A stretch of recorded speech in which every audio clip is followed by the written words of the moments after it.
और मनोनाश क्या है? मन गया परमात्मा को ढूंढने के लिए तो वहीं पर वो समाप्त हो गया, पकड़ गया और पकड़ जाएगा अवश्य। जैसे लवण की पुतली, लवण का चित्र बना करके समुद्र में छोड़ दिया जाए कि जाओ तुम इसका समुद्र की पैमाइश करो, इसका था लो कितना गहरा समुद्र है, तो पुतली चली तो जाएगी, वो निमक की जो प्रतिमा है वो चली जाएगी, पर लौट कर नहीं आ सकती है।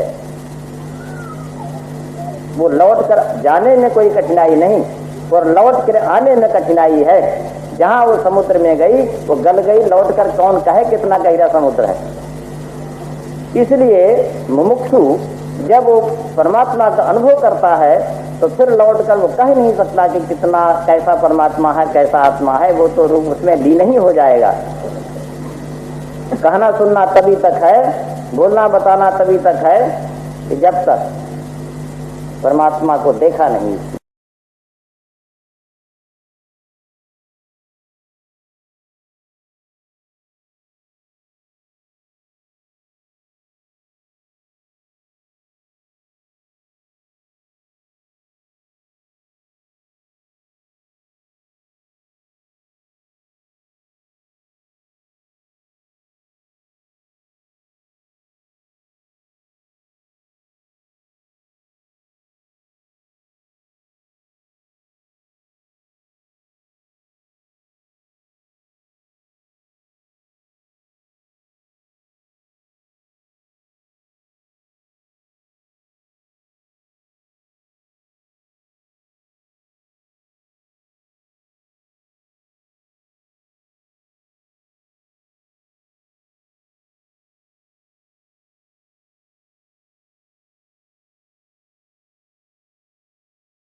जब मन नहीं पहुंचता और वाणी नहीं पहुंचती तो आखिर जब मन वाणी ही तो हमारे दो साधन है परमात्मा को जानने का और व्यवहार जानने का।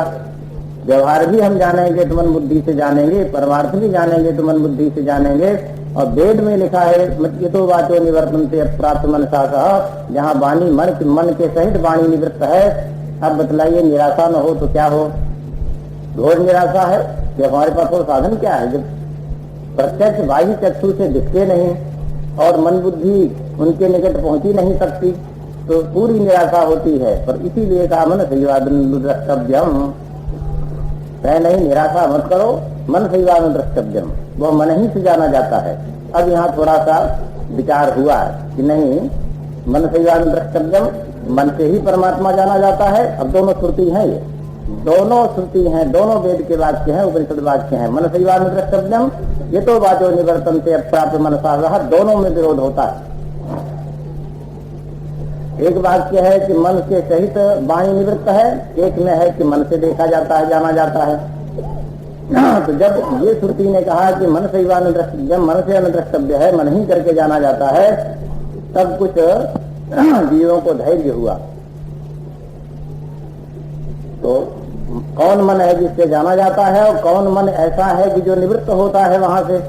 वही मनो ही द्विविधम प्रोक्तम शुद्धम चा शुद्धम एवं च। दो प्रकार के मन है, एक शुद्ध एक अशुद्ध।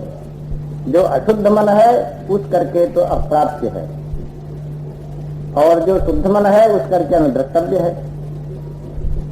दोनों श्रुतियों का अर्थ हो गया। दो प्रकार के मन होने के नाते एक मन तो संसारी है, उससे तो परमात्मा दूराति दूर है। एक मन शुद्ध है, जहाँ कम काम संकल्प नहीं है, वो मन शुद्ध है। वो शुद्ध मन से अनुद्रष्टव्य है, शुद्ध मन से ही अनुभव होता है। तो हमारा कर्तव्य क्या होता है कि हम जिससे परमात्मा को जानेंगे उसको बनाओ। परमात्मा तो बनी बनाई चीज है, उसे हम बना नहीं सकते हैं, किंतु जिससे हम जानेंगे वो साधन हमें बनाना चाहिए। अब आहार शुद्धि पर जोर दिया। अब जो इसको नहीं समझते इसके महात्म को, परंतु आहार शुद्ध सत्व शुद्धि सत्व शुद्ध ध्रुवा स्मृति ही लिखा है। आहार शुद्धि से सत्व अंतःकरण की शुद्धि होती। अंतःकरण के 4 वृत्तियां हैं, मन बुद्धि चित्त अहंकार। अंतःकरण एक चीज है, उसके 4 वृत्ति हैं, 4 भेद हैं, 4 पाद हैं। वो कौन है? मन बुद्धि चित्त अहंकार। मन और बुद्धि चित्त और अहंकार, ये 4 एक का भी नाम ले लो तब भी अंतःकरण का बोध होता है। बुद्धि कह दो तब भी अंतःकरण आ गया, केवल मन कहो तब भी अंतःकरण आ गया, अहंकार कहो तब भी अंतःकरण आ गया, और ये सब मन बुद्धि चित्त। तो इसलिए ये जो 4 वृत्तियां हैं यही संसार में अर्थ को भरमाया करती हैं। कभी तो मन के झगड़े, नाना प्रकार के। मन को तो भस्मक रोग हो गया है। भस्मक रोग यह हो गया है कि खाते जाओ, चाहे जितना खाते जाओ पेट न भरे। वैद्य लोग समझते होंगे भस्मक रोग, बस भस्मक रोग का ही स्वभाव है कि खाते जाओ और मनो खा डालो पेट न भरे। इसी तरह से भस्मक रोग जो है, खाते जाओ 10,000 आवे, 5,000 आवे, 10 लाख आवे, 20 लाख आवे, कई करोड़ आ जाए, हाय हाय मची हुई है भस्मक रोग। ये कभी संतुष्ट ही नहीं होता है। यदि किसी के पास 10 लाख है तो सोचता है कि 10 करोड़ हो जाता तो बहुत अच्छा, जिसके 10 करोड़ है 10 अरब हो जाता तो ठीक है। अब पीछे को नहीं देखता है कि 10 अरब नहीं, जितना भूमंडल में धन है और जितने भूमंडल में ब्रह्मांड के अंदर स्त्रियां हैं, जितने बच्चे हैं, जितना भोग सामग्री है, सब हमको मिल जाए तो हम क्या करेंगे? मान लिया है असंभव, पर कदाचित मिल ही जाए तो हमारे किस काम की चीज होगी? जब हमें हाय हाय करके मरना है तब तो फिर ये बेकार की चीज है। जहां से सुख शांति मिले वही चीज है। तो कभी धन से, स्त्री से, पुत्र से कभी सुख शांति किसी को मिली है कोई उदाहरण? भगवान रामचंद्र विष्णु रूप में हुए, विष्णु भगवान पुत्र रूप में आए दशरथ के यहाँ। हमारे यहाँ तो सब अवरस पुत्र हैं, अर्थात मैथिली सृष्टि से संसार उत्पन्न हुआ। इनसे हम क्या सुख उठाएंगे? जो साक्षात भगवान माया के गर्भ में आए और जगत कल्याण के लिए आए, परंतु प्रत्यक्ष में तो कौशल्या दशरथ के पुत्र कहाए। पर दशरथ की हालत, कौशल्या वैधव्य भोगा, कौशल्या तो विधवा हो गई और दशरथ मर गए। भगवान रामचंद्र अपना वन में गए, परंतु दशरथ को क्या सुख हुआ? भगवान के पुत्र रूप में आने से दशरथ तो हमेशा ही परेशान रहे। वृद्धावस्था में तो चिंतित रहे संतान के बिना, और जो संतान किसी प्रकार से हुई तो थोड़े दिन में वियोग हुआ, उसके साथ उनका प्राण भी चला गया। ऐसा संसार विलक्षण है। जब दशरथ को लाभ नहीं हुआ तो हम भला इन पुत्रों से, इन धन से क्या लाभ उठा सकते हैं जिसके लिए हम परेशान हैं? दिखलाया है कि लोगों को तो अच्छा कम मालूम पड़ता है। थोड़ी सी बातें जो हम कहते हैं थोड़ा खंडन कर देते हैं, तो हम लोगों का तो खंडन करना स्वभाव रहा, मंडन तो जगत का कभी किया नहीं। जीवन में जगत का मंडन करने का अवसर नहीं आया, खंडन रहा। तो कभी कभी ऐसा उद्गार आ जाता है कि जब हम बहुत बढ़ जाते हैं तो लोगों को कष्ट होने लगता है। केवल राग जो होता है, सांसारिक पदार्थों में राग हमारे लिए घातक है, पदार्थ घातक नहीं।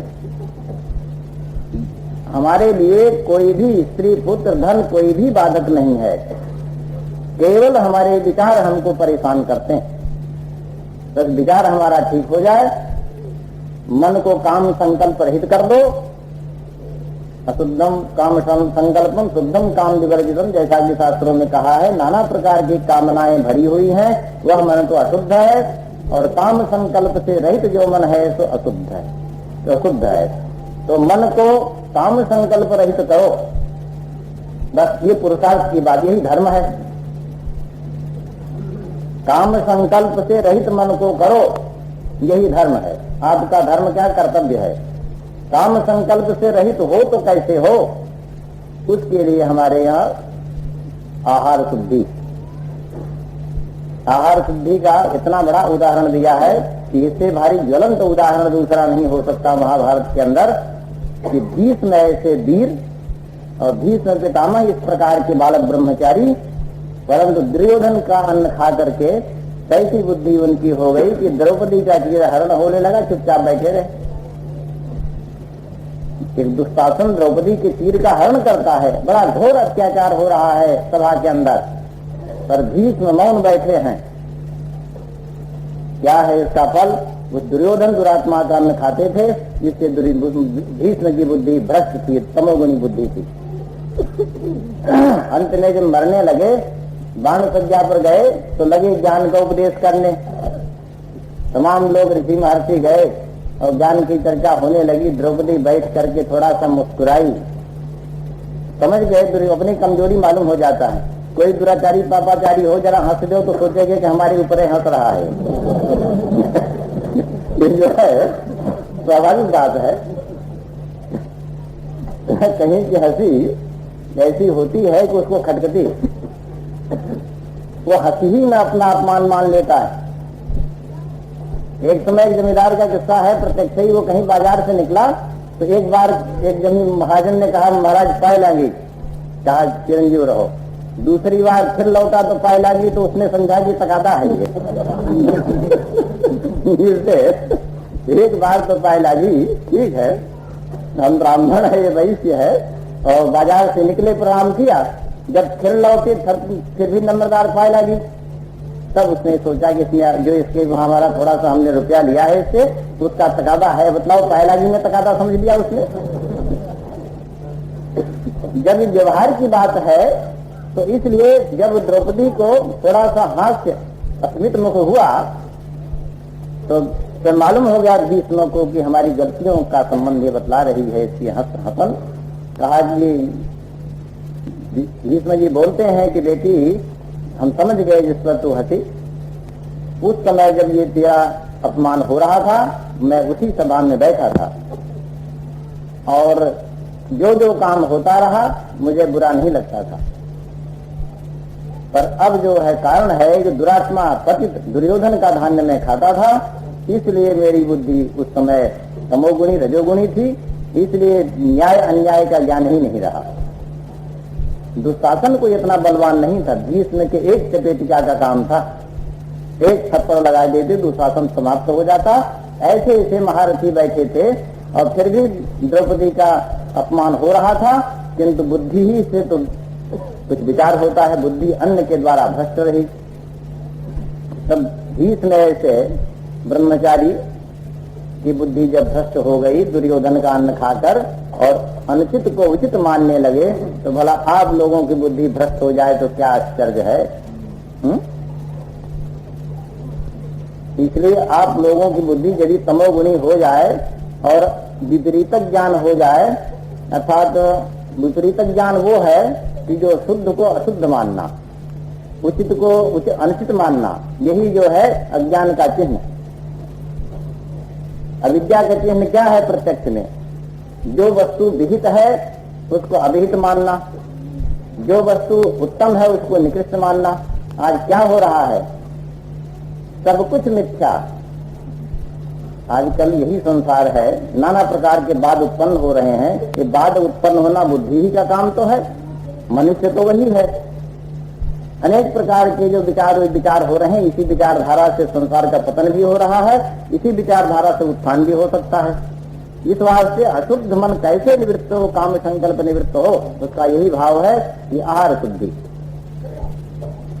आहार शुद्धि की गड़बड़ी तो आहार शुद्ध न होने से मन में साथ ही लिखते हैं आहार शुद्धो सत्व शुद्धि। ये छांदोग्य उपनिषद का वाक्य है, वेद का वाक्य है कि आहार शुद्धि से सत्व शुद्धि होती है। सत्व अंतःकरण का नाम है, अंतःकरण की 4 वृत्तियां हैं, वो चारों वृत्तियों पर आहार शुद्धि का प्रभाव पड़ता है।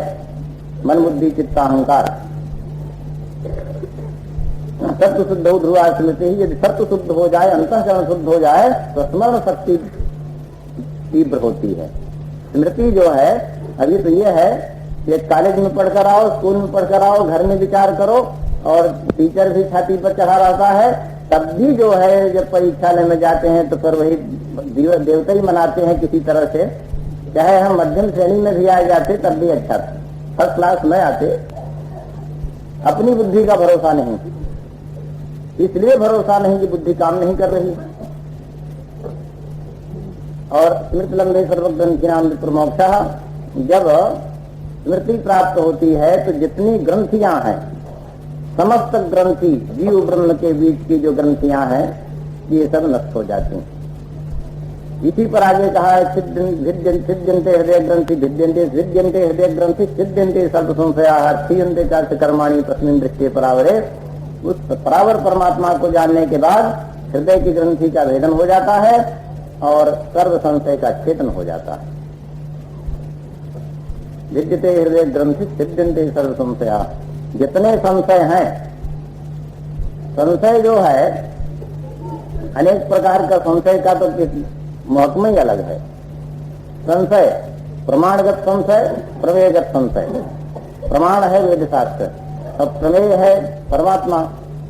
तो परमात्मा वेद शास्त्र परमात्मा के प्रतिपादन करने वाले हैं व संसार के प्रतिपादन करने वाले।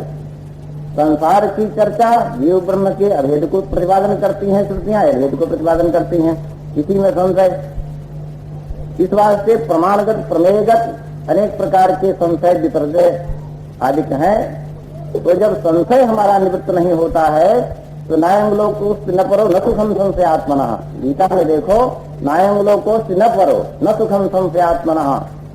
जो संशयात्मक लोग हैं उनको न यहाँ सुख है और न परलोक की प्राप्ति हो सकती है। संशयात्मा विनश्यति। संशयात्मा जो है उसका नाश ही होता है।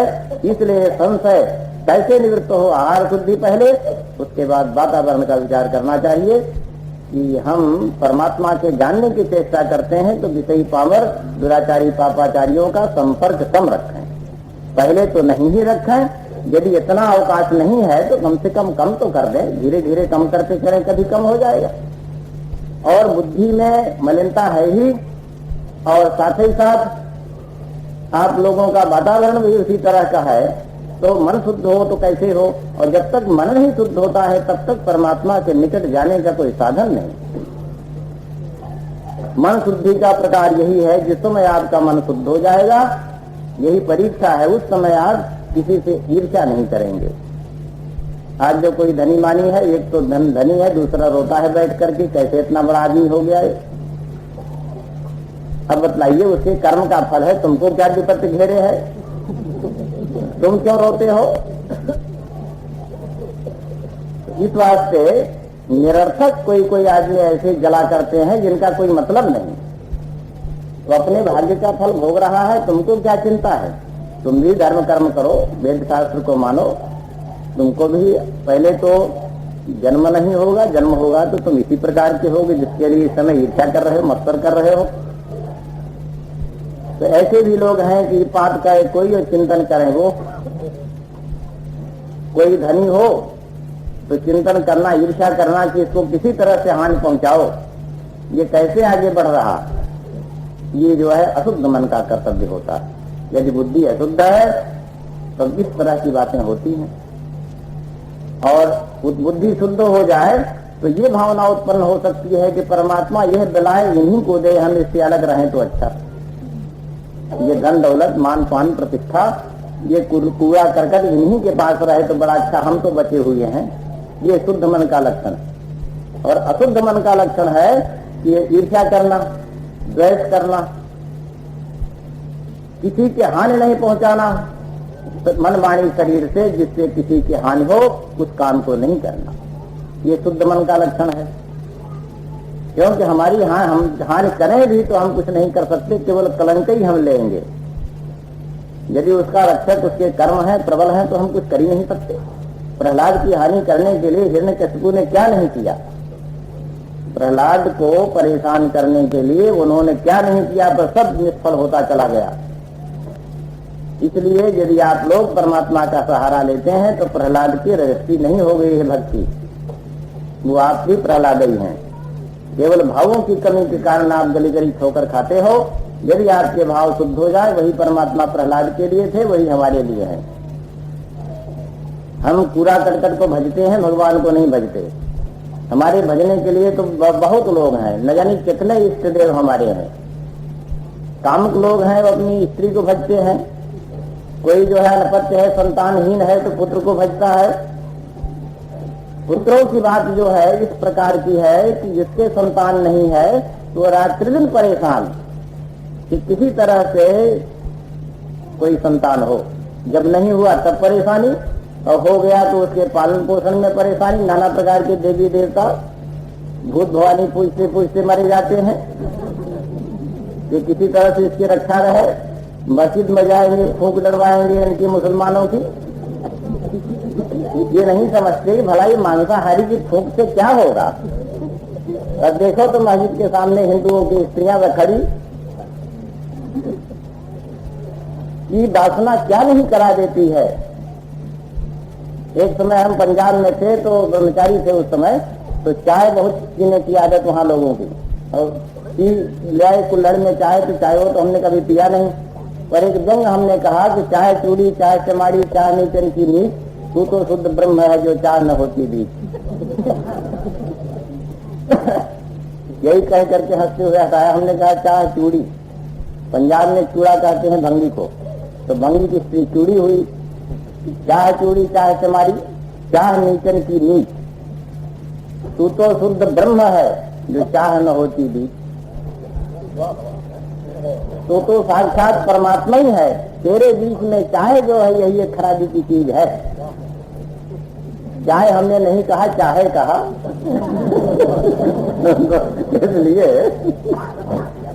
इसलिए हमारे बीच जो अन्याय की चीज है, जो इच्छा है, वो इच्छा ही जो है हमको रात दिन परेशान करती है। पर एक इच्छा प्रबल हो जाए भगवान के मिलने की तो सारी इच्छाएं समाप्त हो जाएं, कोई इच्छा रह ही नहीं सकती। और अनुभव आप लोग करो कि जो जो इच्छा आप लोगों ने किया और सब चीजें मिलेंगी, पर उससे कितनी तृप्ति आपको हुई, अपना अनुभव करो। हमारे कहने की जरूरत नहीं।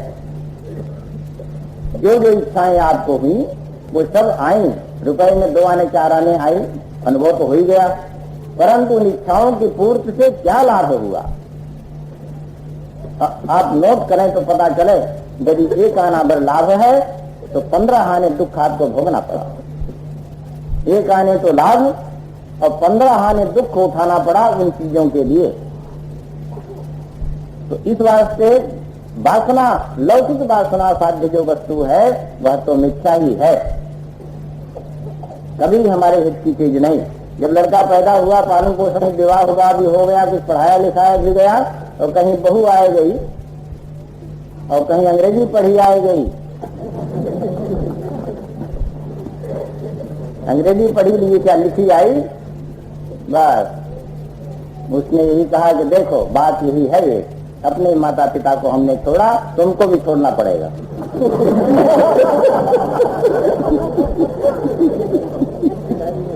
इसलिए हमारी तुम्हारी तभी बनेगी जब तुम भी हमारी तरह से बनो।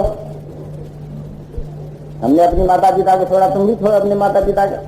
बस माता पिता के लिए कोई प्राचीन विचार की हो ऐसा नहीं, बहुत सी ऐसी साध्य हैं कि सबके विचारे नहीं हैं, पर जो अच्छे विचार की हैं उनके लिए तो कुछ कहना ही नहीं। कहना क्या है वो तो ठीक ही है, पर जो इस प्रकार के विचार की हैं उन्हीं के लिए कहा जाता है। तो ये क्या हुआ, धार्मिक शिक्षा यदि उनको होती तो ये कभी विचार न करती कि अपने माता पिता को तुम छोड़ो, तब तुम्हारा व्यवहार बनेगा। खैर अब माता पिता तो रोते हैं बहू के नाम से, पुत्रों के नाम से। बहू हमारा, लेकिन कितने हमारे यहाँ ऐसे प्रश्न आते हैं, कोई बनावटी बात नहीं। कहीं बहू ना बिगड़ गई, सासू का अपमान हो रहा है, कहीं पुत्र ही बिगड़ गया, पिता का अपमान हो रहा है। तो इस प्रकार का दुख रुपए में हम समझते हैं, 100 में 90 इस प्रकार के लोग हैं कि जो अपने पुत्र से पुत्र वधू के पीछे रो रहे हैं। 10 हो नहीं हो तो कह सकते हैं। कोई सामने रोते हैं, कोई हृदय में रोते हैं। कोई तो सामने रोया करते हैं, कोई अपने हृदय में रोते हैं। इसी रोना छुड़ाने के लिए हमारे शास्त्रों में लिखा है कि चतुर्थ पन में वन में चला जाना चाहिए। चतुर्थ पन में जब तक गृह में रहो, अपना बल ठीक है, हम रुपया पैसा कर सकते हैं, तब तक तो गृहस्थ आश्रम में रहो। जिस समय हमें और रुपया पैसा नहीं पैदा कर सकते हैं, तुरंत संसार को तिलांजलि दे दो। इन पुत्रों और पुत्र वधुओं के पीछे रोने के लिए न बैठे रहो। इसी अब ये धर्म है। ये धर्म ने कितनी रक्षा किया कि आप जब बाल्यावस्था थी तब तो कुछ करने लायक नहीं थे, अध्ययन आदि करते रहे। युवावस्था में आपका सर्वस्व रहा, युवावस्था में तो आप लोग मालिक रहे, जो कुछ रहा सो रहा। जब वृद्धावस्था चली, जब नोटिस आया कि अब चलना पड़ेगा, बाल में सफेदी आई गई कहीं 1-2, बस नोटिस आया। पहले नोटिस आते ही लोग सचेत हो जाते थे। कान समीप भय सित कैसा, रामायण वाले जानते हैं। कान के निकट का बाल सफेद हुआ, बस नोटिस, पहला नोटिस आया जब छोड़ो घर, जल्दी करो, तुमको चलना है। पहली नोटिस में ही लोग घर द्वार लड़कों को सौंप करके वन में चले जाते थे। वार्धक्य मनोवृत्ति नाम, जब वार्धक्य का लक्षण हुआ तो निकल गए वानप्रस्थाश्रम में, या वानप्रस्थाश्रम में नहीं, कहीं एकांत में चले गए, महात्माओं का सत्संग कर रहे हैं और अपना शुद्ध मार्ग बना रहे हैं, परमात्मा के निकट पहुंचने का उपाय कर रहे हैं। और इधर पुत्र बहुतादिकों की कोई गिलानी भी नहीं। हम तो उनके अपमान के लिए रही नहीं गए। जब रहे तो शान से रहे, और जहाँ शान बिगड़ने का अवसर आए वहां तिलांजलि दे दिया, तुम जानो तुम्हारा काम जाने। अब पहले तो लड़कों के लिए मरे, रात दिन धन पैदा किया और सब उत्पात किया, उचिता अनुचित का विचार नहीं किया कि हमारे लड़कों बच्चों के पास थोड़ी संपत्ति हो जाए। जब लड़कों बच्चों को संपत्ति मिली तो लड़के बच्चे अपमान करने लगे, तब उन्हीं के नाम से रो बैठ करके माला फेरो। इसलिए उत्तम पक्ष है कि लड़कों को सौंप करके अपनी अवस्था में स्वयं किनारे हो जाओ, भगवान का चिंतन करो। लड़के बच्चे आपके पुण्य से और भी प्रफुल्लित रहेंगे, और धक्का खाने के लिए गृहस्थी में रहना ठीक नहीं। इसी से यावत वित्तोपार्जन सत्त सावन निज परिवार रखता पश्चात धावत जर्जर देहे वार्तांकों के निकृष्ट गेहे। ये भाष्यकार शंकराचार्य जी ने कहा है कि यावत वित्तोपार्जन सत्त, जब तक हम धन पैदा करने के योग्य हैं, सावन निज परिवार रखता, तब तक बहुए चाची बाबा आते होंगे, जल्दी परोसा तैयार करो। इसलिए इस दृष्टि से यावत वित्तोपार्जन सत्त सावन निज परिवार रखता, जब तक धन पैदा करने में समर्थ रहता है ये मनुष्य, तब तक परिवार के बड़े ही प्रेम करते हैं। वित्तोपार्जन कब करता? जब तक युवावस्था रहती, जब तक कुछ कर सकता है। और जब वृद्धावस्था आई तब वित्तोपार्जन करने की शक्ति नहीं रह जाती। तो लिखते हैं कि वार्तांकोप निपृच्छत गेहे पश्चात धावत जर्जर देहे वार्तांकोप निपृच्छत गेहे। जब वृद्धावस्था आई तब कोई घर में बात नहीं पूछता, बोले कहा चुप रहो, बैठो, क्या देर मतलब की बात, तुमसे क्या पड़ी। तो इसी वास्ते भगवान भाष्यकार लिखते हैं यावत वित्तोपार्जन सत्त सावन निज परिवार रखता पश्चात धावत जर्जर देहे वार्तांकों के निपृच्छत गेहे भज गोविंदम गोविंदम भज मूढ़मते। तो जब हमें जो पीछे होना है तो हम पहले ही क्यों नहीं इंतजाम कर लें कि जिसको हम कोई दुख देखने की नौबत न आवे। तो ये तो हुआ नालायक पुत्र की बात। अब कहीं लायक हो गया पुत्र, अब नालायकों की बात है। पिता माता का अपमान करना ये कोई सुयोग्य पुत्र का काम नहीं है, और ये नहीं ये उचित है। परंतु जैसी आजकल कल की रीति भांति है उसी के अनुसार कुछ प्रश्न हमारे सामने ऐसे आते हैं। इसीलिए हमने कहा कि आप लोग गृहस्थ आश्रम में हो, जिनसे सतर्क रहो इन विपत्तियों से, कभी भी अपमान सहने का अवसर न दो, जिससे आपके विचारों में यही रहे कि पुत्र का कल्याण हो। जिस भावना से पुत्र को आपने पाला पोसा, अंत में आपकी भावना न बिगड़े, इसीलिए आप लोग तटस्थ हो जाओ। अच्छी भावना बनी रहे। यदि लायक पुत्र हुआ, कहीं प्रातः काल उठ करके आपका चरण को प्रणाम किया, माता का चरण को प्रणाम किया, तब तो फिर और भी घातक हुआ।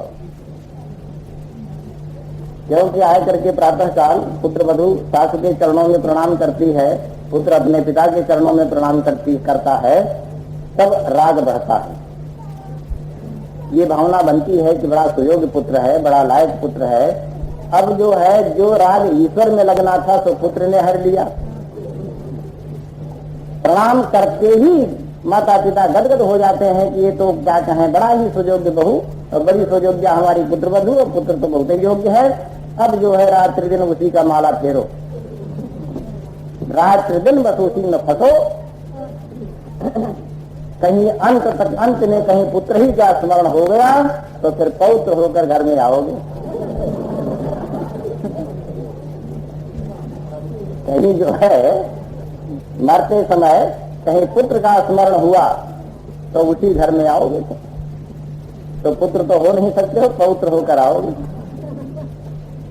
तो ऐसा काम कोई नहीं कर, क्योंकि कहना इसलिए हो रहा है कि यंजन आप स्मरण भाव के चिंते कलेवरम संतमयित कौनते है सदा तद्भाव भाविता। गीता का पाठ सब लोग करते हो। गीता में लिखा है कि जिन जिन वस्तुओं का चिंतन करते हुए शरीर को छोड़ता है, उसी वस्तु को दूसरे जन्म में प्राप्त होता है। तो जब आप पुत्र का चिंतन करते हुए कहीं शरीर छोड़ोगे तो फिर पुत्र के उसी कुल में, चाहे उसका पुत्र हो या और किसी का हो, अवश्य में आना पड़ेगा। तो इसलिए हम ऐसा कोई प्रेम न करें कि जिससे हमारी हानि हो। पुत्र जो है उसको मानो, ठीक है, परंतु इतना राग की जरूरत नहीं है। इतना राग बना लो, यही तो है अशुद्धम काम संकल्पम। जब ऐसी ऐसी कामनाएं सामने आप ले आते हो, इसी से मन अशुद्ध रहता है। जब मन को फुर्सत मिले संसारी जंजालों से, तब परमात्मा की तरफ चले। जब संसारी विषयों से मन को अवकाश आप देते नहीं हो, बस कपाट बंद करो।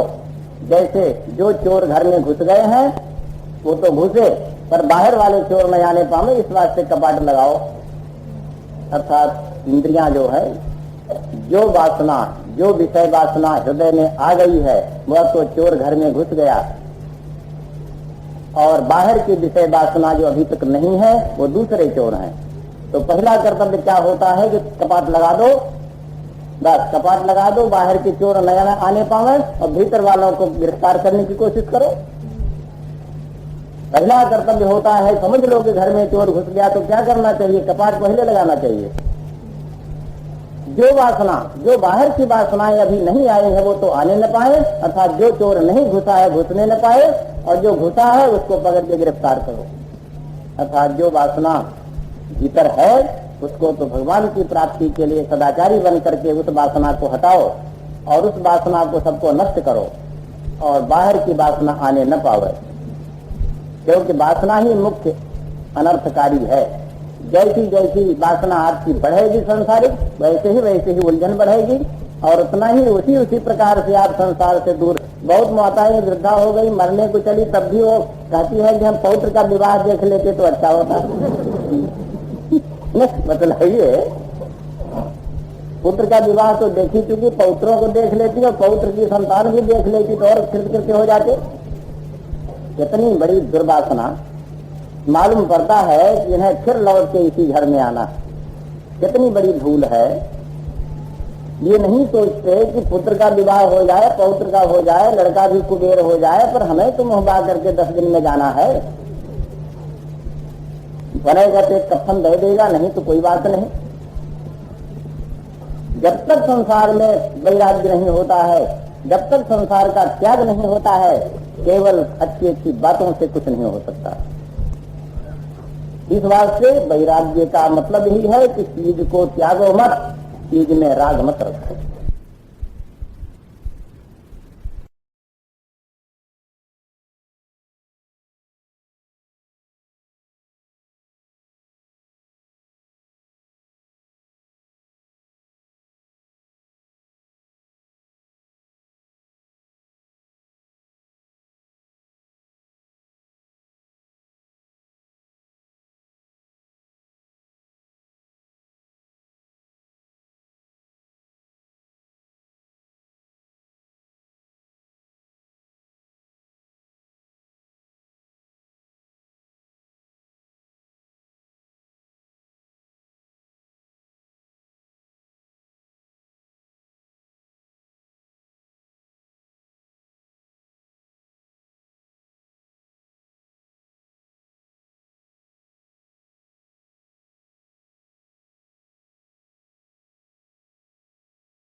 को नहीं जानते, केवल सबूत के ऊपर मिथ्यावादियों के सहायक से हम उसको सजा दे दिया।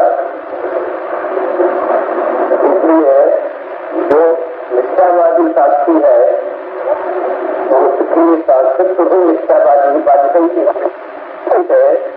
केवल सोच के लिए जल्लाद का पीछा करना अच्छा नहीं। ये जगहों को हमारे यहाँ आदेश होता है कि केवल सोच के लिए, क्योंकि जज कलेक्टर जज हो कुछ भी हो, परंतु बेहतरी तो है, वेतन पाओगे। रुपया पाया, अपने बच्चों को पोषण किया, खाया पकाया, सोया, फिर सवेरे बैठ के सारे से जुट गया तैयारी में। इसलिए बल्कि ऐसे इससे हमारा तो कहना ये होता है कि स्टेशन की पल्लेदारी कर लेना अच्छा और जज होना अच्छा नहीं। वो लोग बड़े चकित होते हैं कि महाराज हम लोगों की तो बड़ी वासना रखती है इसकी, कहीं जज हो गए तो हम लोग बड़े प्रसन्न होते हैं। कोई वकील कहीं जज कलेक्टर हो जज हो गया तो अपने कृष्ण मान लेता है कि पहले में हुजूर हुजूर कह रहा था, मेरे सामने हुजूर ही करना चाहेंगे सर, क्योंकि हुजूर हुजूर हुजूर बोलते बोलते तब मैं भी हुजूर बन जाता। ऐसी वासनाएं संसार में है कि वासनाओं से प्रेरित होकर के मनुष्य उचित अनुचित का विचार नहीं करता। पढ़ा लिखा है, 4000 तनख्वाह होगी, आपकी 100 रुपये होगी, किंतु उसकी जिम्मेदारी कितनी है कि प्राणांत दंड दे देना। इसलिए इन लोगों को वैसे में बच्ची बंधी रहे ऐसा नहीं, जो भी होना चाहिए जजों को तो समझ लो। यदि हमको मालूम पड़ जाए कि यह केस झूठा है तो सब कुछ कागज में सबूत होते हुए भी हम लेखनी से उसको बरी कर सकते हैं। जब हमें प्राणांत दंड देने का अधिकार है तो हम अपने लेखनी से बरी भी कर सकते हैं, अलग भी कर सकते हैं। तो हम जानते नहीं है मिथ्यावादियों के सबूत के ऊपर मातहत अदालत में सजा कर दी, प्राणांत दंड दे दिया, अपील में भी यही कागज खींचा गया तो क्या रहा उसके अंदर। इस बात से कहने का प्रयोजन यह है कि यदि जज भी तो कोई होगा, ये कहना हमारा नहीं कि ये कचहरी टूट जाए, ये तो हमें से रहा। किंतु जो प्रकालज्ञ होता है, प्रकालज्ञ दो प्रकार के हैं, एक महर्षि लोग प्रकालज्ञ होते हैं, परमात्मा होता है। महर्षि लोग ही तो जज हो सकते हैं, अब परमात्मा स्वयं प्रकालज्ञ तो जज नहीं हो सकता है। परंतु आंध्री वेतन वाले नहीं, महर्षि लोग ऐसे ऐसे पदों पर रखे जाए तो कभी अन्याय नहीं हो सकता, परंतु नौकर नहीं हो सकते वो लोग। नौकर तो होंगे नहीं किसी के, क्योंकि परमात्मा के नौकर हो चुके हैं। उससे ऊंचा स्वामी कौन है जिसके नौकर बनेंगे?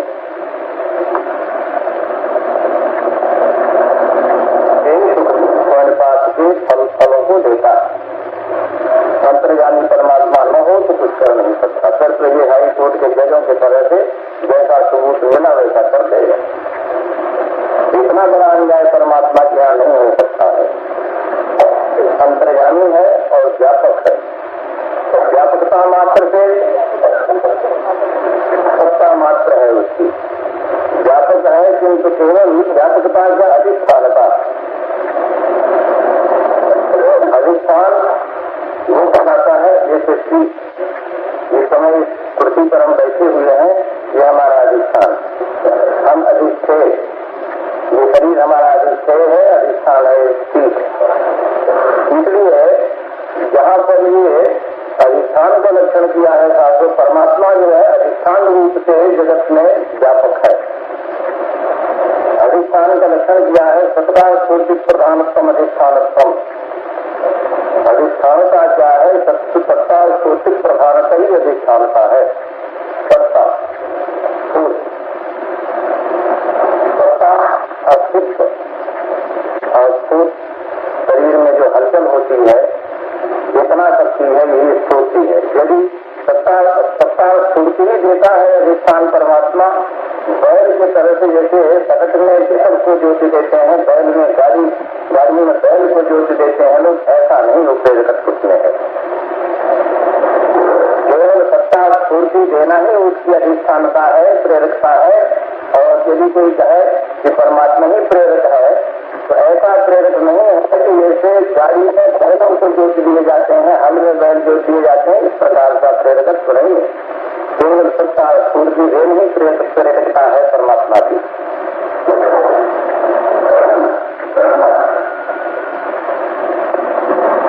जिसने इसी से हमारे यहाँ जगत को मिथ्या करते हैं। जगत मिथ्या है और परमात्मा में ही जगत अभ्यस्त है, कल्पित है। कल्पित चीज की सहज सत्ता नहीं होती। ये बात जो हम कह रहे हैं वेदांत सिद्धांत अनुसार कह रहे हैं, क्योंकि अनेक दर्शनों का अनेक मत है, किंतु जो इस समय हम बोल रहे हैं ये शुद्ध वेदांत का विषय है। वेदांत इस प्रकार से मानता है। तो सत्ता स्फूर्ति देना चैतन्य देव का काम है और जगत का संचालन जो हो रहा है ये चैतन्य देव की ही का गुण है। लिए जैसे ये प्रकाश है, लोग बहुत कहा करते हैं कि परमात्मा ही सब करवाता है, ऐसी बात नहीं है। परमात्मा किस प्रकार से करवाता है, जैसे देखो ये प्रकाश यहाँ पर शुभ कर्म अशुभ कर्म करने के लिए कभी किसी को कह नहीं रहा है कि तुम चोरी डाका करो या विचार करो या वज्रमांस का सेवन करो या योग समाधि करो, ऐसा कुछ भी नहीं कह रहा है। केवल इस प्रकार से वस्तु का ज्ञान हो रहा है। प्रकाशकत्व जो है केवल ज्ञान है। अब ज्ञान हो गया आपको, अब आगे कर्तव्य आप विचार करें। जीव में स्वतंत्र है कर्म करने के लिए, जीव कर्म करने में स्वतंत्र नहीं, फल भोगने में स्वतंत्र है। यदि जीव को कर्म करने में भी स्वतंत्र मानोगे तो किसके तंत्र में रहेगा? परमात्मा का तंत्र तो रहेगा। परमात्मा ही नहीं किया विचार में रहकर उसी की प्रेरणा से अशुभ कर्म भी करता है, तब तो परमात्मा ही अपराधी होता है।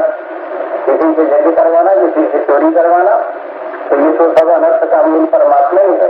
और यदि जीव करता स्वतंत्र है, कर्म करने में स्वतंत्र है, तो परमात्मा सर्वथा अलग समझा जाता, अलग मानना ही पड़ता है। इस प्रकाश में किसी प्रकार की खराबी नहीं है, केवल आपको सुझाव देता है। इस प्रकाश से आपको शुभाशुभ का ज्ञान होता है, आप विचार करके पहले कर्म कर सकते हैं। अब हमारे यहाँ कर्मों के संबंध में केवल शास्त्र ही प्रमाण, वेद ही प्रमाण है। 5 प्रकार के कर्म माने गए हैं। 4 तो विहित है, 1 अविहित है। 5 प्रकार के ही कर्म है। उन 5 प्रकार के पंच प्रकार 5 प्रकार के ही कर्म है। उन 5 प्रकार के पंच प्रकार के कर्मों में 4 तो विहित कर्म है, 1 अविहित है। नित्य नैमित्तिक प्रायश्चित काम सिद्धान कर्म पंचकम। नित्य नैमित्तिक प्रायश्चित काम निश्चित 5 प्रकार के कर्म शास्त्रों में लिखे।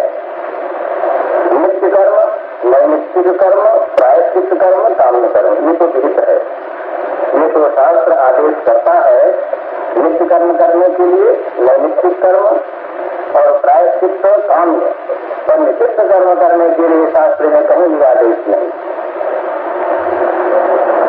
निषिद्ध कर्म अधिक है और 4 प्रकार के कर्म विहित है। नित्य कर्म क्या है? संध्या बंदनादि। संध्या है, विजाति मात्र के लिए संध्या है, गायत्री का जप है। और लोग संध्या गायत्री के अधिकारी नहीं माने जाते वेद शास्त्रानुसार, उनके लिए भगवत नाम स्मरण ये नित्य कर्म। उन्हें खाली नहीं रहना है, उनके लिए ही कोई भगवान का नाम जपना चाहिए। नित्य कर्म, दैनिक कर्म। नित्य ही प्रातः काल उठो, पृथ्वी को नमस्कार करो, पादक स्पर्शन समस्त हुए। इस बात से प्रातः काल उठ करके पृथ्वी को वंदन करो, सब पृथ्वी पर चरण धरो, उसको नमस्कार करके। ये हमारे यहाँ भारत की जो है सभ्यता। दिन भर पृथ्वी पर रहना है आपको, मनमूत्रा भी करना है, सारा प्रपंच आपको पृथ्वी के ऊपर करना है। इस बात से पृथ्वी को नमस्कार पहले। उसके पश्चात फिर माता पिता यदि जीवित है तो माता का चरण स्पर्श करो, पिता का चरण स्पर्श करो। मातृदेवो भव, पितृदेवो भव, माता पिता को वंदन करो। पर यदि गुरु है निकट तो गुरु को प्रणाम करो, नहीं है तो उनके शिष्य को नमस्कार करो, शिष्य भी नहीं है तो मानसिक प्रणाम करो। जिसके कोई गुरु अब तक नहीं है तो भगवान ही गुरु ब्रह्मा गुरु विष्णु गुरुदेव महेश्वर गुरु साक्षात पर ब्रह्मा तस्मै श्री गुरुवे नमः। इस वास्ते सबका गुरु का गुरु परमात्मा है, उसको प्रणाम करो। ये हमारी यहाँ का नित्य कर्म है। ये माता के बंधन करना, पिता के बंधन करना, क्या होगा? माता पिता पुत्र के बंधन करने से बहुत बड़े मोटे खुले नहीं हो जाते। पुत्र जाकर माता के चरण स्पर्श करे तो माता जो है बहुत बड़ी लंबी चौड़ी नहीं हो जाती है, वो प्रसन्न होती है, आशीर्वाद देती है। तो उसके आशीर्वाद से पुत्र जो है आगे बढ़ता है अपने कार्यों में। इस जीव को आशीर्वाद लेना चाहिए। पहले माता के आशीर्वाद लो, उसके पश्चात पिता को आशीर्वाद, फिर आचार्य का आशीर्वाद लो। ये आशीर्वादों से आप लोगों की वृद्धि होगी। तो इसलिए अब इस पर हमको एक उदाहरण देना है कि उनके आशीर्वादों से कैसे हम माने कि हमको लाभ हो सकता है। आशीर्वाद तो ये चीज है, परंतु हमको उदाहरण क्या है कि वो हमको आशीर्वाद देंगे तो हमारा कल्याण हो जाएगा। उस पर हम उदाहरण देते हैं कि जैसे कमत, कूड़िए और मछली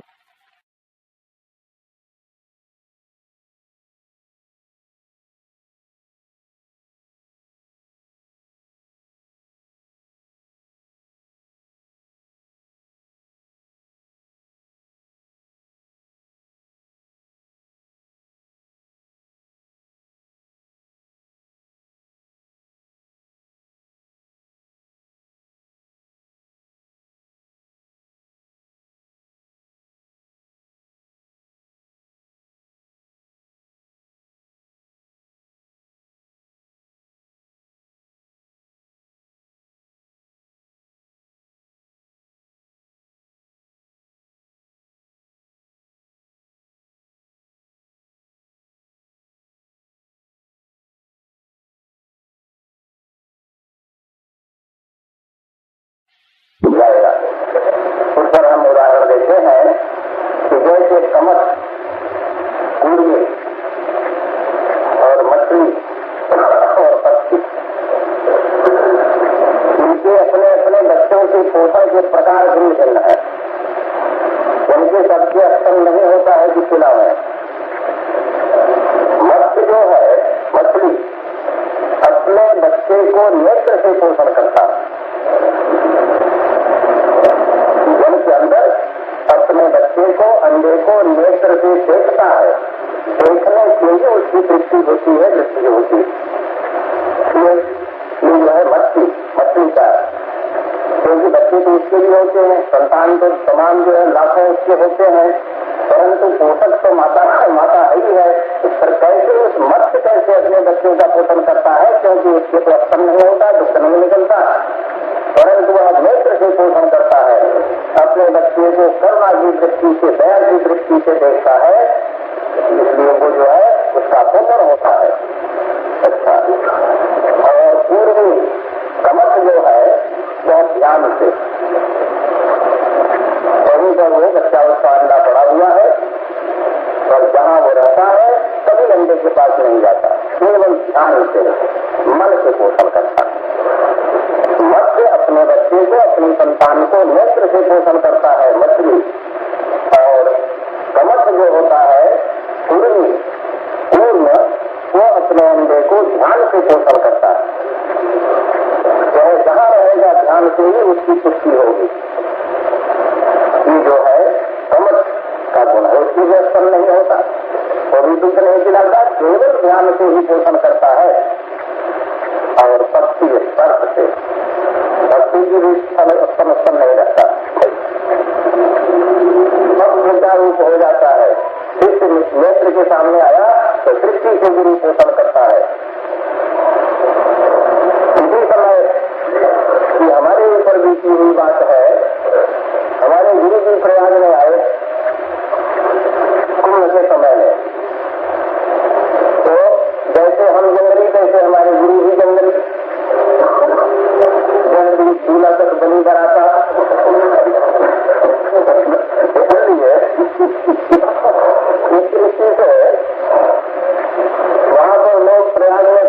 उनके पास, तो लोगों ने कहना शुरू किया कि महाराज आपके यहाँ शिष्य हैं, था तो हमारे शिष्य थे। तो उन पर लोगों ने कहा कि हम आपके शिष्य हैं, जो कुछ आदेश हो, जो कुछ आज्ञा हो। उन्होंने कहा हम समझते हैं कि स्वामी जी इस देश में, हमको स्वामी जी कहा करते थे वो, हम समझते हैं कि स्वामी जी इस देश में भी करते हैं, अवश्य आप लोग शिष्य होंगे और इसकी कोई आवश्यकता नहीं है, अपना कार्य बतलाओ, जो अपना कार्य हो तो बतलाओ। तो अपने कार्य से संबंध रखो, हम परंपरा नहीं जानना चाहते कि हमारे यहाँ शिष्य हो कि क्या हो। इस दृष्टि से उनके यहाँ तमाम प्रयास के लोग गए, जाकर के महाराज कृपा हो हमारे घर के ऊपर। तो उन्होंने कहा जिस दिन हम प्रयाग से चलेंगे, स्टेशन जाने से पहले हम किसी के यहाँ 2 घंटे विश्राम कर सकते हैं और घरों में हम नहीं जाएंगे। सब लोग प्रयत्न करते ही रहे। उसमें एक कायस्थ जानकी प्रसाद करके नाम था उसका, मर गया अब नहीं है, कैलाशनाथ पाटनी बहन मरे था वो बहुत पीछे पड़ा और उसने कह दिया कि महाराज हमको आज्ञा हो तो सबसे ब्राह्मण वर्ग भी चाहते थे कि हमारे यहाँ हो, पर ब्राह्मण गए पीछे हो गए, वो पहले ही पहुंच गया अपनी सवारी पर बैठाया और ले गया बगीचा मत में ठहराया। क्योंकि महादेव प्रसाद की वाटिका कायस्थों में बहुत प्रतिष्ठित हुए हैं वो, जिनकी कायस्थ पाठशाला, वहाँ एक बाग में ठहराया, किसी ब्राह्मण के द्वारा जब उनका प्रबंध कराया दिया, वो 4 घंटे रहे, उसके बाद स्टेशन पर ले जाकर बैठा दिया और चले गए। कुछ समय के बाद हम प्रयाग पहुंचते हैं तो ब्राह्मणों की अपील हमारे यहाँ हुई कि महाराज ब्राह्मणों के यहाँ गुरु जी न जाकर के कायस्थ के यहाँ गए, और महाराज को ब्राह्मण ऊपर की छाया भी पसंद नहीं करते। बड़ा चला नहीं हमारा था, तो उस समय के बाद आज की तो है नहीं, आजकल तो पंचायती हो गए हैं। इसलिए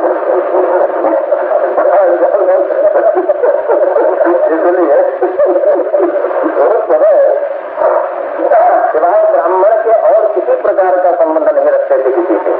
तो यही बात पेश की गई कि आप तो ब्राह्मण ईश्वर की छाया भी पसंद नहीं करते, और वो जो है गुरु जी कायस्थ के यहाँ चले गए। तो हमने ये समाधान किया कि भाई गुरु हमारा अनुकरण नहीं कर सकते, गुरु परम अपने परम स्वतंत्र है, वो किसी भी हालत में रहे, हमसे कोई इससे मतलब नहीं, हमारी नकल तो नहीं करेंगे वो, और हम भी उनकी नकल नहीं कर सकते हैं, क्योंकि गुरु की नकल करने की कोई विधि नहीं है, आज्ञा पालन करने की विधि है।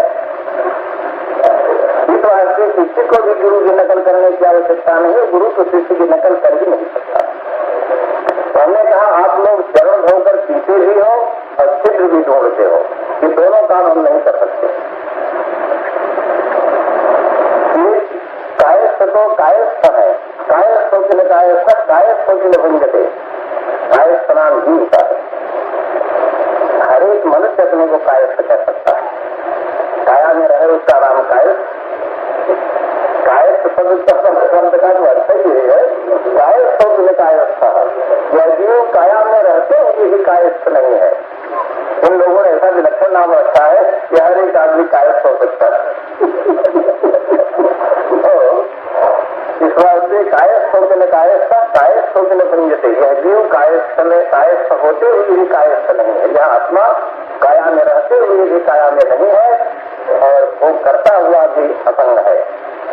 इस श्रुति का वाक्य है, कायस्थ होकर भंजते, काया में रहते हुए भी ये रोकता नहीं। इसलिए हमने कहा कायस्थों से तो कोई बचा नहीं, परंतु सब कायस्थ ही है। और हमसे यदि पूछते हो तो मध्यमान समय पर 3 चीज सन्यासी के लिए स्थित है। मध्यमान समय पर ये तीनों काम सन्यासी के लिए सर्वधृत है, और सन्यासी के लिए सर्व का अधिकार नहीं है। परंतु मैं समझ जाऊं कि गुरु जी इससे प्रसन्न होंगे तो इसका प्रबंध करने के लिए मैं तैयार। मैं तो केवल गुरु की दृष्टि ही चाहता हूं और कुछ नहीं चाहता हूं। बंद हो गए, हम तो और कुछ नहीं चाहते हैं, केवल चाहते हैं कि हम पर दृष्टि हमारे अनुकूल रहे, हमारे और अंगों से हमारा कोई प्रयोजन नहीं, क्योंकि शिष्य का कल्याण तो गुरु की दृष्टि से होना है। तो जो अपने काम की चीज है तो दृष्टि है, और तो हमारे काम की चीज है नहीं। सब लोग शांत हो गए। प्रयोजन यह है कि परमात्मा की सृष्टि, गुरु की सृष्टि, माता पिता की सृष्टि, यही हमारे काम की चीज है।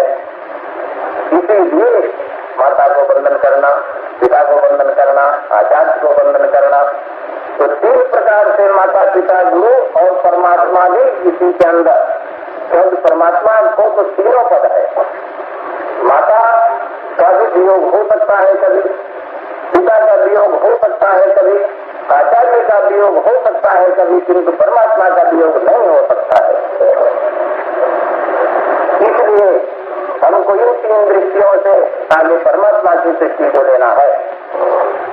तो हम हमारा पोषण दृष्टि से, मन से और अर्थ से, गुरु लोग किसी के शिष्य के सिर पर हाथ धर देते हैं, बस पक्षपात कर दिया, अपनी शक्ति उसमें संचालित कर देने से योगी बना सकते हैं। यह स्पर्श है, केवल स्पर्श प्रत्यक्ष ही है। तो महात्मा लोग यदि चाहे, परंतु चाहे जब, अब महात्मा के अधीन चाहे नहीं, चाहे तो सेवक के अधीन है। वो चाहे तो खींच सकता है, उनको कोई आपत्ति नहीं है, पर वो जब निरंतर एक स्वरूपाकार एक धारावत निरंतर एक नृत्य आनंद, नृत्य आनंद वो है कि जिससे उच्च कोटि का कोई आनंद है नहीं। तो वहां दृष्टि फंसी हुई है तो भला बताइए सत्तर स्वरूप रसगंधादिकों में वो कैसे आए? पता नहीं आ सकती है, किंतु पुरुषार्थ करने वाले अपने अनुकूल कर सकते हैं। इसलिए जो 3 उदाहरण आप लोगों को दिया गया, ये शास्त्रोक्त उदाहरण है, ये अपने अपने बहुत वर्गों का इस वाक्य करामलकवत कर में करगत अमलकवत, जैसे हस्त में औरा, किसी प्रकार से परमात्मा आपके निकट अति निकट, जब अपना स्वरूप ही है तो क्या पूछना है? कोई आपसे कहे कि भैया ख्याल रखिए, पहले महाराज आपको हम अपना मित्र समझते हैं, तब भी आपको अलग रखा। यदि कह दे कि आपको अपना हम गुरु समझते हैं, तब भी अलग रखा। यदि कह दे कि अपना हम भाई समझते हैं, जितने रिश्ता कहता चला जाए सब अलग अलग ही कर रहा है। यदि वो कह दे कि मैं आपको अपनी आत्मा समझता हूं तो दर्जा तोड़ दिया उसने। गुरु पूज्य है पर फिर भी अलग कर दिया उसने। कह दे कि हम आपको गुरु समझते हैं, तब भी अपने शरीर से अलग।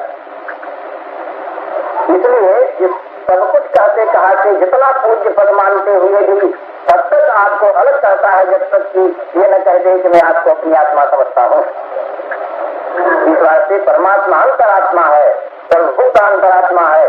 कितना बड़ा आश्वासन ईश्वर की तरफ से है। इस वास्ते परमात्मा को अपनी अंतरात्मा समझो। ये मन मूत्र का भान जो 2.5 मन का लादे फिरते हो, ये कोई कीमत की चीज नहीं है। इसमें कीमत इतनी है कि इसी शरीर से परमात्मा को प्राप्त कर लो। बस इतना ही कहकर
बिंदु सिंधु सुखलत्तरंग भंगरंजितम द्विषत्पाप जात जातकारी वारि संयुतम कृतांत दूत काल भूत भीतिहारि परम देश दीय पाद पंकजम नमामि देवी नर्मदे तदम्बुलीन दीनं विद्य संप्रदायकं कलौ मलौ गवारारि सर्वतीर्थनायकम् सुमत्सु तत्सनक्र चक्र चक्रवाक कर्मदे सुदीय पाद पंकजं नमामि देवी नर्मदे महागभीर नीर पूर्ण पाप दूत भूतलं धनत्समस्त पातकारी दारितापदाचलम् जगन्लये महाभये नृकन्दसूनु कर्मदे सुदीय पाद पंकजं नमामि देवी नर्मदे गतं तदैव मे भयं तदम्बुविक्षितं यदा मृकन्दसूनु पौनकासुरारिसेवि सर्वदा पुनर्भवाब्धि जन्मजं भवाब्धि दुःख परमदे तुदीय पाद पंकजं नमामि देवी नर्मदे अलक्ष्य लक्ष्य किन्नरामरासुरादिपूजितं सुलक्ष्य नीरतीरधीर पक्षिलक्ष्य पूजितं प्रसिद्ध सिद्ध पिप्पलादकरदमादि परमदे तुदीय पाद पंकजं नमामि देवी नर्मदे सनत्कुमार नाचिकेत कश्यपादि षट्पदैर्धृतं स्वकीयमानसेषु नारदादि षट्पदैः रवीन्द्रन्ति देवदेव राजकर्म कर्मदे तुदीय पाद पंकजं नमामि देवी नर्मदे अलक्ष्य लक्ष्य लक्ष्य पाप लक्ष्य कारकायुधं तरन्तु जीवजन्तु सन्तु भुक्ति मुक्तिदायकम् गुरुन्ति विष्णु शङ्करस्य कीयधाम कर्मदे तुदीय पाद पंकजं नमामि देवी नर्मदे अमृतं स्वनं श्रुतं महेशकेशजातके किरातकीटबाधवेषु पण्डितेशके नते दुरन्त पाप तापहारि सर्वजन्तु कर्मदे तुदीय पाद पंकजं नमामि देवी नर्मदे इदं तु नर्मदाष्टकं त्रिकालमेव एकदा पठन्ति ते निरन्तरं न यान्ति दुर्गतिं कदा सुलभ्यतेह दुर्लभं महेशनाम गौरवं पुनर्भवानरा न वै विलोकयन्ति रौरवम् ॐ तत्सत् श्रीनर्मदार्पणम् अस्तु।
शिवाभ्यां नवयौवनाभ्यां परस्पराश्रितवपुरधराभ्यां लगन्धकन्या वृषचेतनाभ्यां नमो नमः शङ्कर पार्वतीभ्यां नमः शिवाभ्यां सरस्वत्सवाभ्यां नमः श्रिताविष्टवरप्रदाभ्यां नारायणेनार्चितपादुकाभ्यां नमो नमः शङ्कर पार्वतीभ्यां नमः शिवाभ्यां वृषभानाभ्यां विरिञ्चि विष्णुन्द्रसुपूजिताभ्यां विभूतिपाटीरविलेपनाभ्यां नमो नमः शङ्कर पार्वतीभ्यां नमः शिवाभ्यां जगदीश्वराभ्यां जगत्पतिभ्यां जयविग्रहाभ्यां जम्भारिमग्गैरविवन्दिताभ्यां नमो नमः शङ्कर पार्वतीभ्यां नमः शिवाभ्यां परमौषधाभ्यां पञ्चाक्षरी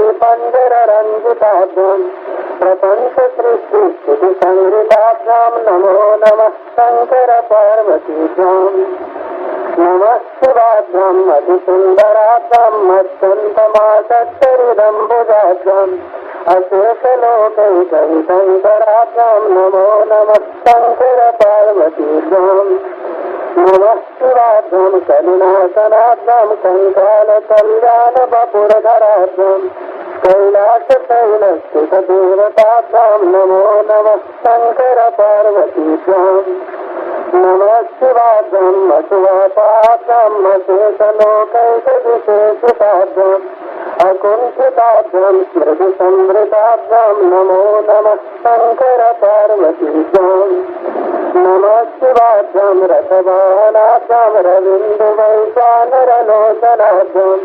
प्राकाशकाङ्कावमुखाम्बुजाभ्याम् नमो नमः शङ्कर पार्वतीभ्याम् नमः शिवाभ्याम् जटिलन्धराभ्याम् जरामृतिर्भ्याम् सुविवर्जिताभ्याम् जनार्दनाभ्युद्भवपूजिताभ्याम् नमो नमः शङ्कर पार्वतीभ्याम् नमः शिवाभ्याम् विषमेश्वराभ्याम् जिल्लोत्सदा मल्लिकदामभृभ्याम् सुभावती शान्तवतीश्वराभ्याम् नमो नमः शङ्कर पार्वतीभ्याम् नमः शिवाभ्याम् पशुपालकाभ्याम् जगत्त्रयीरक्षणबद्धरिभ्याम् समस्तदेवासुरपूजिताभ्याम् नमो नमः शङ्कर पार्वतीभ्याम् स्तोत्रम् त्रिसन्ध्यम् शिवपार्वतीभ्याम् भक्त्या पठे द्वादशकर्णरेय